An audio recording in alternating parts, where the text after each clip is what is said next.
ইউনুস ভাই, তোমরা আর কতক্ষণ বসে থাকবা? বাস আজকে আসবে না, ঠিক আছে? চলো আমার রিক্সায় চলো, আমি ছেড়ে দেবো। হাসিনা বাবু, সত্যিই তো আজকে মনে হচ্ছে বাস আসবেই না, অনেক দেরি হয়ে যাচ্ছে।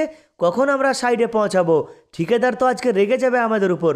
ইউনুস ভাই, চলো আমরা দুইজন আজকে হাসিনা বাবুর রিক্সায় চলে যাই। কিন্তু মোদিজি, এইখান থেকে আমাদের সাইড হচ্ছে 5 কিলোমিটার দূর। হাসিনা বাবু আমাদের রিক্সায় নিয়ে যেতে পারবে? হাসিনা বাবু, তুমি 5 কিলোমিটার আমাদের নিয়ে যেতে পারবা? আরে ইউনুস আঙ্কেল, আমার মা যদি 5 কিলোমিটার নিয়ে যেতে না পারে, আমি আছি। কি মা, আমি ঠিক বলেছি তো? মা, তুমি আমাকে রিক্সা দিয়ে দাও, আমি মোদি আঙ্কেল আর ইউনুস আঙ্কেলকে নিয়ে যাই। এসো, তুমি নেমে নেমে এসো। জয়, তোমাকে বলেছি আমি, রিক্সা চালাতে হবে না। রিক্সা চালাতে আমি তোমাকে দেব না। তুমি যদি কাজ শিখতেই চাও, কাজ করতেই চাও, তাহলে ইউনুস ভাই আর মোদিজির সাথে কাজ করো গা, যাও রাজমিস্ত্রি কাজ করতে যাও। মা, একটা কথা বলো, আমি রাজমিস্ত্রি কাজ কেন করব? আরে আমি তো এখন পড়াশোনা করছি, বিদেশে গিয়ে চাকরি করব, বিদেশে যে কোনো একটা কোম্পানি কাজে লেগে যাব।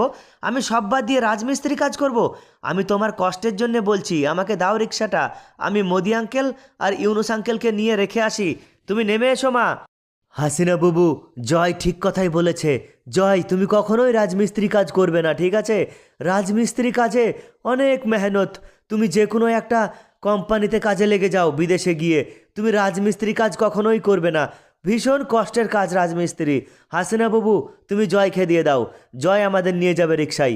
দিয়ে দাও জয়কে। কিন্তু মোদিজি, আমি রিক্সা চালিয়ে কষ্ট করে জয়কে পড়ালেখা শিখিয়েছি। এখন যদি চাকরি না পাই, তাহলে তো জয় বেকার হয়ে যাবে। জয়, নিয়ে যাও বাবা, মোদিজি আর ইউনুস ভাইকে নিয়ে যাও, যাও। ঠিক আছে মা, তুমি নেমে এসো। আর তুমি আমার জন্য বেশি চিন্তা করো না, ঠিক আছে? আজ থেকে আমি হালকা হালকা রিক্সাও চালাবো, পাশাপাশি পড়াশোনাও করব।